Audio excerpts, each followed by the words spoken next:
mga Boeing Santos. Ako ito pag-isgutan karon. Posible ba? Okay. Posible ba ang renewed Philippines, no? Okay. Okay, dapat ay bisita. Happy birthday!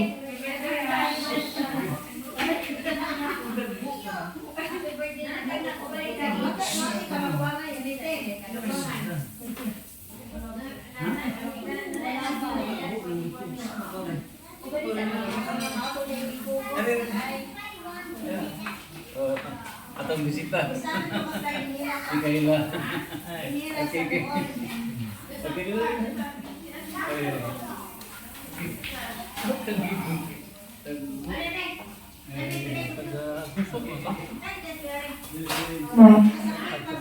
Yan, 14, 15 ba? Ha? 14. Si Milia, Malia, Taga, Malit. hindi, Sige na di. Si Malia, Malit. Kayla. Mila.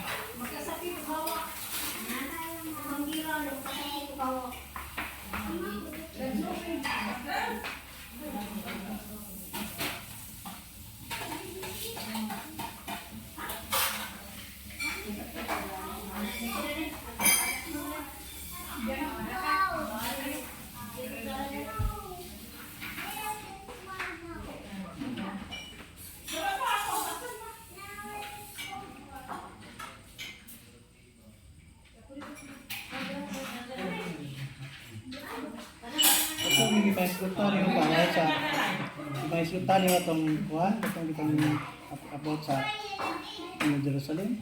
Nakalimot lang yung, nakalimot lang yung. Pilipinas mo nang nagay ito din. Pariner, guys ko pa. Mo nagsulti? Pariner ang guys ko. Guys ko. Nakita nga, nawa lang naman. Kung ano masaya ba? Yung Jerusalem, Pilipinas. O sa basihan. Mo rin bugtong mituo ni Kristo sa tibok isya. Sayangan lang mga. Tibok isya. Mo rin bugtong mituo ni Kristo. Ang ubang lugar wa, busa mao ang bagong Jerusalem. Kaya Jerusalem mismo, di ba mo to ni Kristo? Ang Jerusalem mismo nga dito ng tao katong Ginoo. Kamawit ang Iran. Israel o Iran. Di ka kung Iran, di man ni sila Muslim po. Sige. Habi ko Muslim ni Kuan, yung mga Muslim ni. So, i-discuss igsoon kining ma-transform ang kung mausab ang mga Pilipino, renewed Filipinos.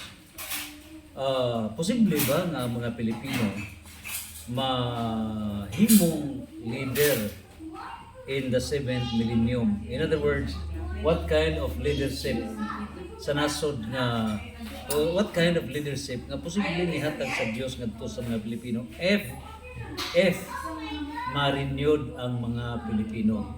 So pangutana, kung ma-renewed unsa man day daotan o dili maadso nga taras sa mga Pilipino, kinahanglan mga dunay kausaban.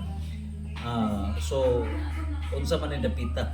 So please kuno og i-clarify, do na ba'y kahigayonan nga ang Pilipinas mag-lead kunya doon na ba mga prophetic or doon na ba mga biblical basis, any possibility unsa maging role sa nasod ng Pilipinas? Sa pinaliyang Chris G's, sa una. Pero pag siguro po na ba doon? Pinaliyang Chris G's. Ikaw ba yan? Ikaw ba sa? Ha? Galay. Pinaliyang Chris G's. Pinadayag. Malugay na, dahil na lang. Para dyan lang. So Gingon pinadayag niya. 3 Gs, okay. Gingon diha, ang nasod nga magmadaugon, himuon kong magmamando sa tanang nasod sa kalibutan. Anos magmadaugon ang nasod kung niilat ka ni Kristo nga mao'y labaw sa nga tanan natong tanan. Kinsa mao ang hari sa mga hari, Ginoo sa mga Ginoo, Dios sa mga Dios. Wala ing ilan ini kita na dinhi sa sigakan nga mao ang Pilipinas. Next. Okay, so naanay giingon nga mamahimong magmamando. Sa tibok kalibutan. Yes. Naa ka na sa political science, sa political science breaks, naigingon nga historical basis of state, gikan sa primitive state, ngadto na sa city state, ngadto na sa imperial state, ngadto na sa modern state, nata sa modern state. ngadto na sa federal state, ngadto na sa continental state, ngadto na sa world state. So diha sa Daniel 2:44 nagaingon nga mabot mo gyud ang fullness in the kingdom of God. So ang simbahan mao na ang punuan sa kahimpitan sa paghari sa Dios nining kalibutan. So the fullness of God's kingdom nasa sa Revelation 20 verse 1 to 10 nga hingpit gyud ang paghari sa Ginoo.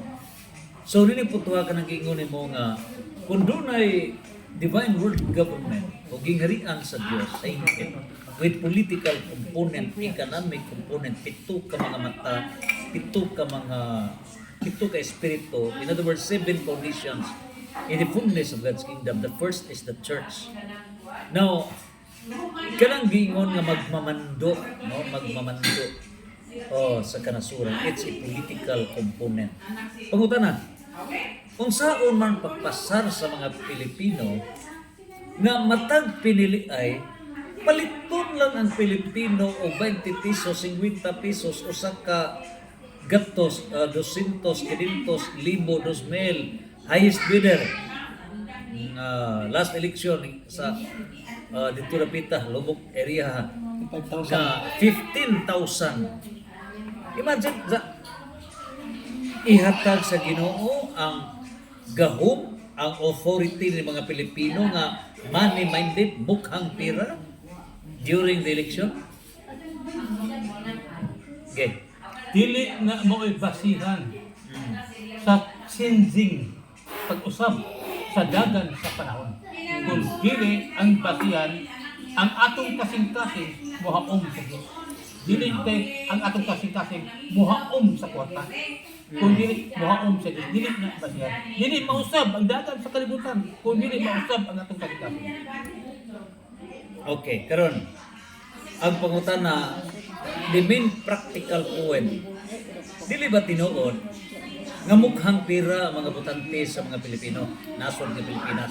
Maunay kulor sa dagan sa atong kapanahonan karon. Kung way kwarta